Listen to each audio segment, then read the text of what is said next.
എന്റെ ഇപ്പോ 2000 രൂപ എടുക്കാനില്ല. പിന്നെ എന്താ ഉണ്ട്? നുള്ളിപ്പെറുക്കി അവർ 500 രൂപ കാണും. എന്റെ പട്ടിക്ക് വേണം. മര്യാദക്ക് 2000 രൂപ എന്റെ കയ്യിൽ എണ്ണി തന്നില്ലെങ്കിൽ അതിന്റെ പ്രത്യാഘാതകം. പ്രത്യാഘാതം മേഘം എന്നുള്ളതിന്റെ ഇയാളെന്നെ പഠിപ്പിക്കൊന്നും വേണ്ട. പ്രത്യാഘാതം അത് ഭയങ്കരമായിരിക്കും. എന്തും നേരിടാൻ തയ്യാറായിട്ട് തന്നെയായി ഈ നാടകത്തിൽ ഇറങ്ങിത്തിരിച്ചിരിക്കുന്നത്. ഒരുമാതിരി പല തന്തയ്ക്ക് പറഞ്ഞ പരിപാടി എന്റെ അടുത്ത് കാണിക്കരുത്. തൽക്കാലം പല തന്തയുണ്ടെന്ന് വിചാരിച്ചേക്കാം.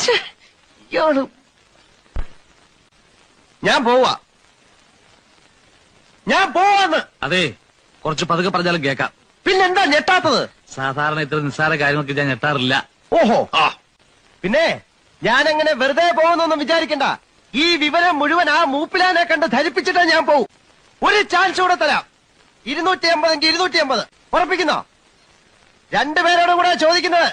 എടോ, തനിക്ക് നാണമില്ലേടോ?